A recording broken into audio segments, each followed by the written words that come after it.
Good morning students. आज का अपना टॉपिक भौतिक राशियों की विमाएं डायमेंशंस ऑफ फिजिकल क्वांटिटीज होगा।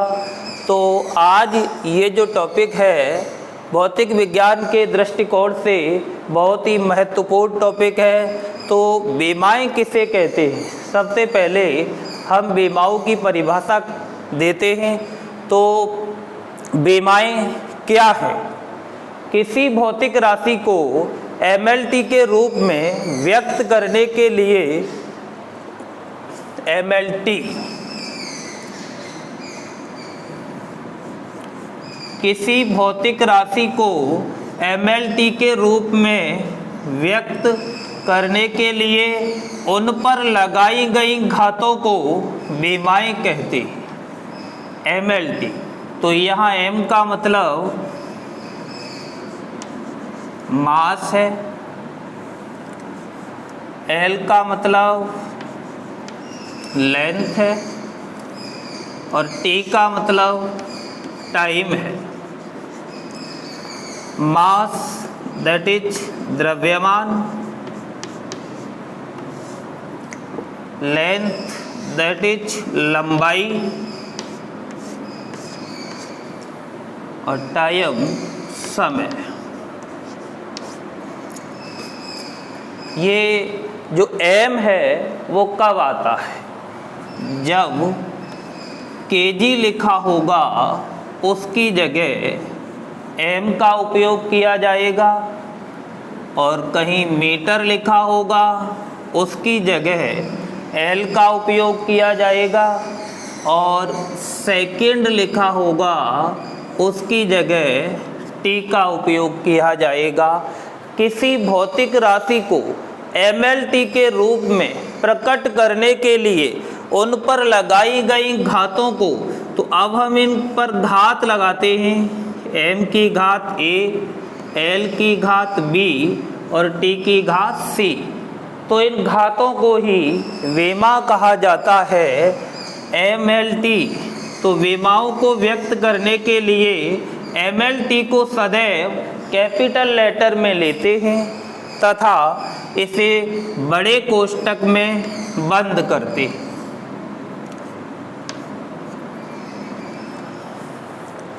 MLT को सदैव कैपिटल लेटर में लेंगे और बड़े कोष्टक में इनको क्या करते हैं? बंद। अब यहाँ द्रव्यमान की विमा क्या है? A। लंबाई की विमा क्या है? B। समय की विमा क्या है? C। तो यहाँ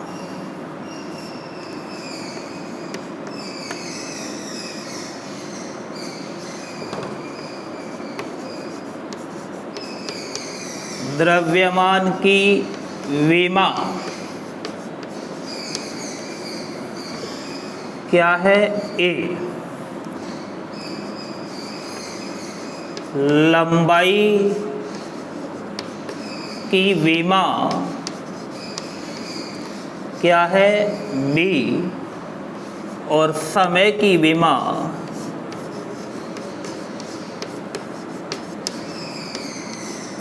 क्या है? C। तो ये जो घातें हैं यही विमाएं हैं। अब हम देखते हैं उदाहरण। जैसे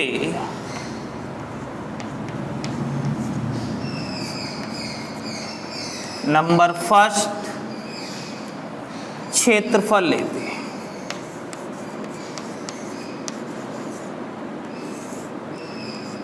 क्षेत्रफल का जो फॉर्मूला होता है वो लंबाई इंटू चौड़ाई।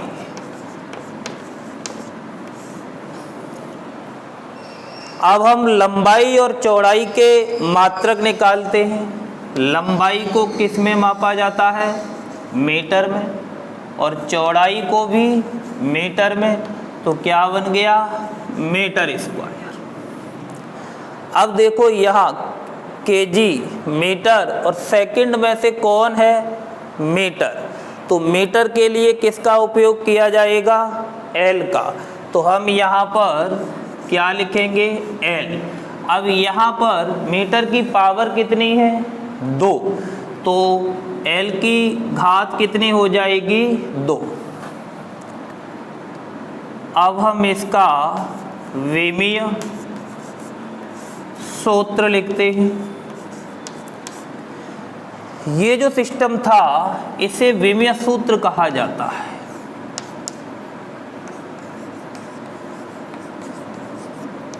विमीय सूत्र, ये जो समीकरण था इसको विमीय सूत्र के नाम से पुकारा जाता है। तो विमीय सूत्र बड़ा कोष्टक m, अब यहाँ m है नहीं तो m की घात क्या लिख देंगे 0। L, तो L है, L की घात कितनी है 2। T है नहीं तो T की घात कितनी हो गई 0। तो क्षेत्रफल का विमीय सूत्र क्या बना m0 L2 और T0। इसके बाद हम नंबर 2 पर आयतन लेते हैं।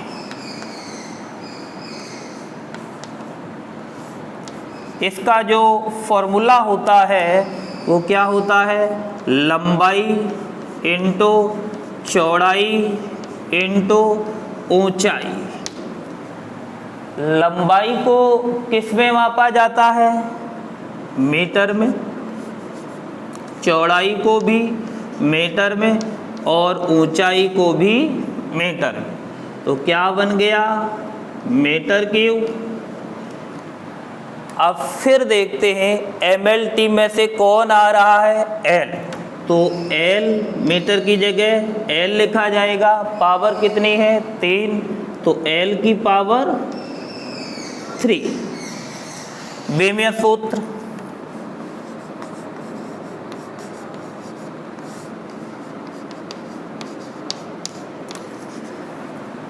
पुनः देखते हैं m है नहीं तो m की घात 0, L की घात 3 और T की घात 0। तो ये आयतन का विमीय सूत्र हुआ। इसके बाद घनत्व,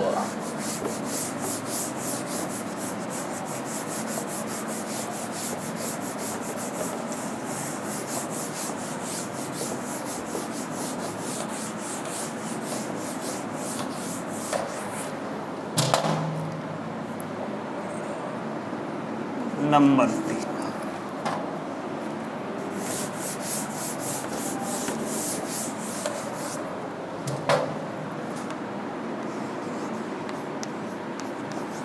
घनत्व डेंसिटी, इसका जो फॉर्मूला होता है वो द्रव्यमान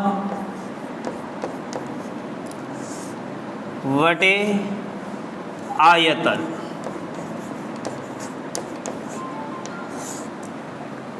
अब हम इसका मात्रक निकालते हैं। तो द्रव्यमान किस में मापा जाता है, द्रव्यमान केजी में मापा जाता है, किलोग्राम। और आयतन, अभी अभी हमने आयतन का मात्रक निकाला था, कितना आया था मीटर क्यूब। अब हम देखते हैं MLT का रूप, केजी। तो केजी की जगह क्या आएगा m, तो यहाँ क्या लिख देंगे m अपॉन मीटर। मीटर की जगह क्या लिखा जाएगा L। तो L की पावर, L की घात कितनी है 3। इसको ऊपर ले चलते हैं तो m L -3। अब इसका विमीय सूत्र, डायमेंशनल फॉर्मूला लिखते MLT। m आ गया, m की घात कितनी है 1, L की कितनी है -3 और T यहाँ है नहीं तो T की पावर क्या होगी 0। इसको बड़े कोष्टक में बंद कर देते हैं। तो ये घनत्व का विमेय सूत्र है। अब इसके बाद चाल का विमेय सूत्र। चाल का जो फॉर्मूला होता है, चाल बराबर दूरी बटे समय। दूरी को किस में मापा जाएगा? मीटर में। तो दूरी का मात्रक मीटर और समय का मात्रक सेकंड। दूरी का मात्रक मीटर और समय का मात्रक सेकंड। अब मीटर के लिए क्या आएगा? L। और सेकंड के लिए क्या आएगा? T।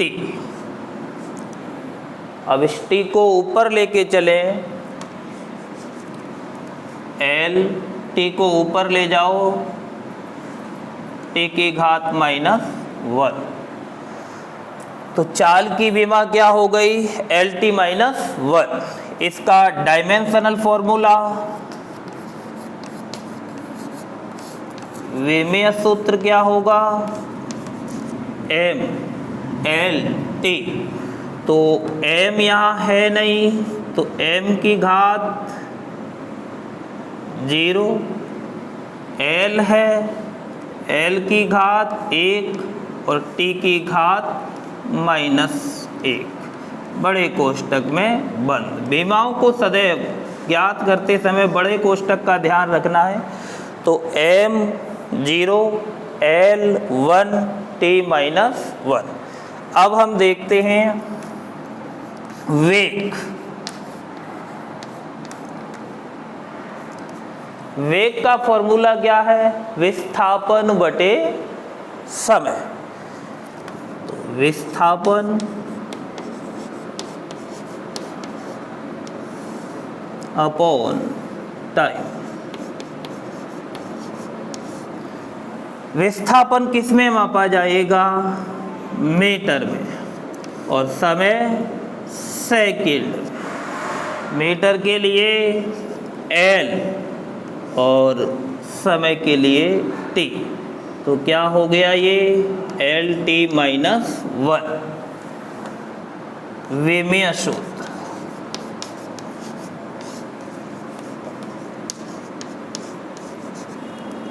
M0 L1 T -1। आप देख रहे हो चाल और वेग की विमाएं समान होती हैं। चाल की विमा ये रही और वेग की विमा ये रही। दोनों की विमाएं क्या आती हैं? समान।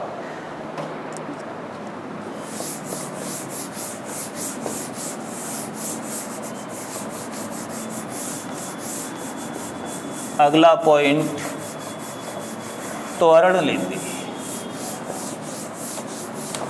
एक्सीलरेशन नंबर 6, त्वरण। ये त्वरण क्या होता है? वेग में परिवर्तन की दर। तो वेग में परिवर्तन की दर दैट इज वेग बटा समय। आपने सुना होगा एक्सीलेटर। जो एक्सीलेटर शब्द है वो एक्सीलरेशन से बना हुआ है। गाड़ियों में एक्सीलेटर होता है, क्या काम होता है उसका? वेग में परिवर्तन करना। वेग बटा समय।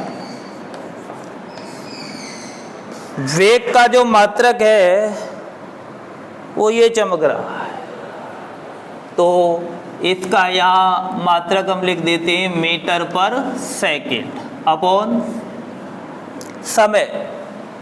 समय का मात्रक सेकंड। ये सेकंड कहाँ आएगा? यहाँ।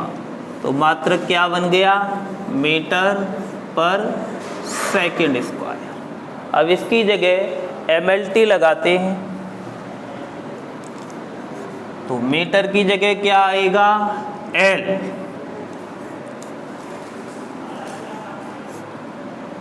सेकंड की जगह T।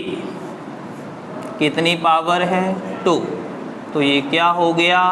LT -2। ऊपर ले जाएंगे इसे ऊपर ले जाने पर ये पावर माइनस हो जाएगी, तो त्वरण की जो विमा है LT-2 हो गई। अब इसका डायमेंशनल फॉर्मूला देखते हैं।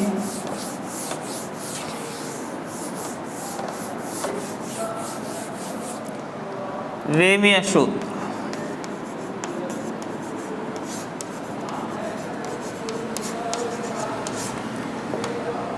MLT के रूप में m है नहीं तो m की घात 0, l है l की पावर 1 और t की घात -2। तो डायमेंशनल फॉर्मूला क्या हुआ, m0 l1 t-2। इसके बाद अगला टॉपिक लेते हैं बल, फोर्स। ये बल क्या होता है? बल वह बाह्य कारक है जो किसी वस्तु की स्थिति में परिवर्तन कर दे या परिवर्तन करने का प्रयास करे। जैसे ये वस्तु यहाँ रखी हुई है, हमने बल लगाया तो इसकी स्थिति में क्या हो गया, परिवर्तन। अब ये वस्तु यहाँ है, इस पे मैं बल लगा रहा हूँ तो इसकी स्थिति परिवर्तित नहीं हो रही। तो बल वह बाह्य कारक है जो किसी वस्तु की स्थिति में परिवर्तन कर दे या परिवर्तन करने का प्रयास करे। इसका फॉर्मूला क्या होता है, बल बराबर द्रव्यमान इंटू त्वरण। अब द्रव्यमान की जो विमा है, द्रव्यमान का जो मात्रक है वो क्या होगा, kg, और त्वरण का मात्रक ये रहा, तो मीटर पर सेकंड स्क्वायर। इसे ऐसे लिख देते हैं, kg मीटर पर सेकंड स्क्वायर। kg के लिए क्या आएगा, m, तो यहाँ लगा दिया m, मीटर के लिए l, सेकंड के लिए t, 2 घात हैं तो 2 घात, ऊपर ले चलो इसे, mLT-2। डायमेंशनल फॉर्मूला बेमीय सूत्र। तो अब यहाँ तीनों आ गए। m की पावर कितनी है, 1, m की घात 1, l की कितनी है, 1, और t की कितनी है, -2। तो डायमेंशनल फॉर्मूला क्या बना इसका, m1 l1 t-2। इसके बाद अगला पॉइंट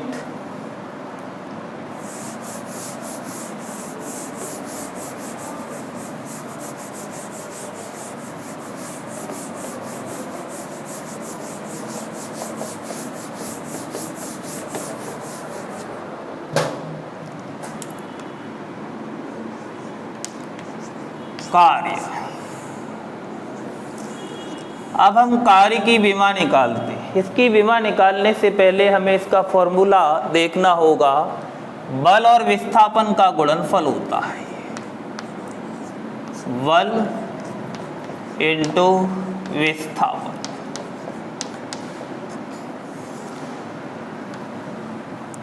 बल का मात्रक हमारे पास है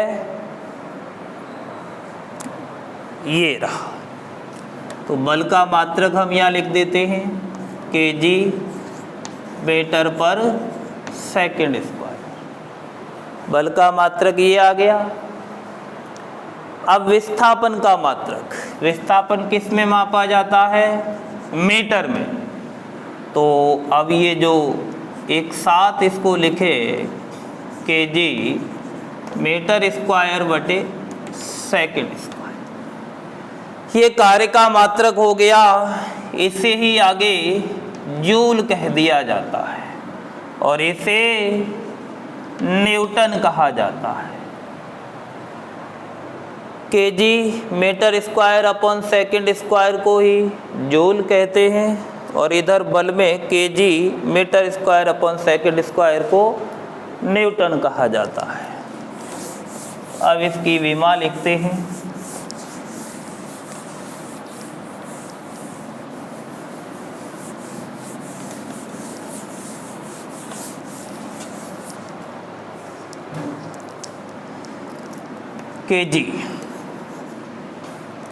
केजी के लिए क्या आएगा, एम।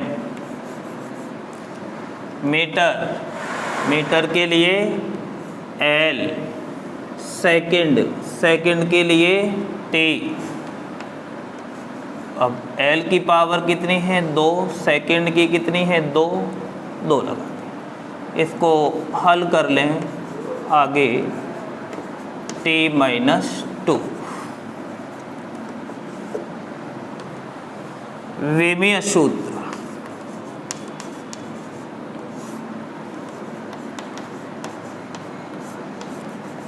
क्या बन गया, m1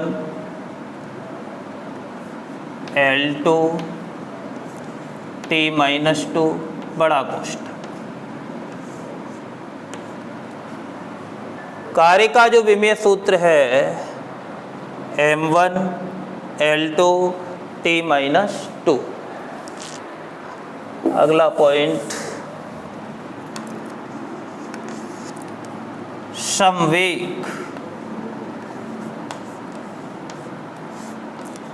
मोमेंटम, द्रव्यमान और वेग के गुणनफल को संवेग कहा जाता है। तो संवेग का फॉर्मूला क्या हुआ, द्रव्यमान इनटू वेग। द्रव्यमान इनटू वेग। अब द्रव्यमान को किस में मापा जाएगा, केजी में, और वेग को मीटर पर सेकंड में। अभी अपने स्टार्टिंग में देखा था वेग का जो मात्रक था वो मीटर पर सेकंड था। तो ये हो गया केजी मीटर पर सेकंड। विमाएं लगाओ, एम, एल और समय के लिए टी। आगे लिखते हैं एम एल t-1। टी ऊपर जाके माइनस हो गया। अब इसका विमीय सूत्र,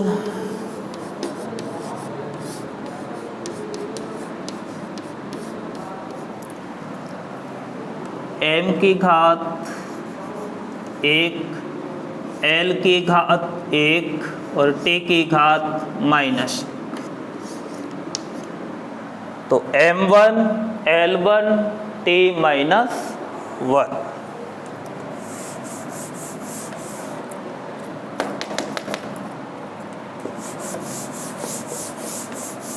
अगला पॉइंट, आवेग लेते, इम्पल्स। तो ये बल और समय का गुणनफल होता है। जो संवेग था वो द्रव्यमान और वेग का गुणनफल था। अगला पॉइंट नंबर 10, आवेग। एक आवेश और होता है, लेकिन ये क्या है, आवेग, जिसे इंग्लिश में इम्पल्स कहा जाता है। जो आवेग होता है वो बल और समय का गुणनफल होता है।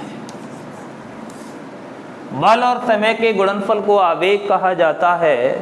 अब इसका मात्रक निकालते हैं। बल का मात्रक हमने अभी देखा था, क्या आया हुआ है, केजी मीटर पर सेकंड स्क्वायर। पीछे गया हुआ है, ये तो संवेग का है। तो KG metre upon second square. ये बल का मात्रक पीछे अभी लिखा था हमने, इनटू समय किस में मापा जाएगा, सेकंड। तो इस सेकंड से ये सेकंड कट गया तो एक बचा, क्या हो गया, केजी मीटर अपॉन सेकंड। अब इसकी विमा लगाते हैं। केजी की जगह m,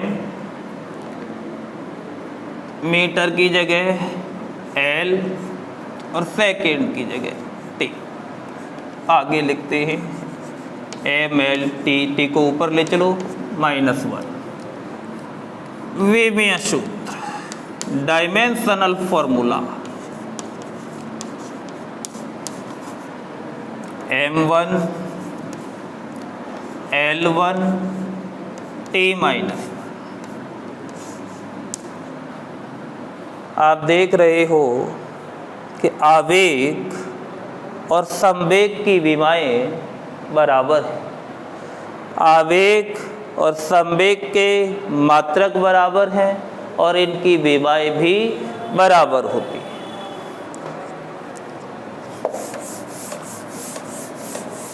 कंपटीशन में बहुत पूछा जाता है कि आवेग की विमा किसके बराबर होती है, तो आवेग की विमा संवेग के बराबर होती है।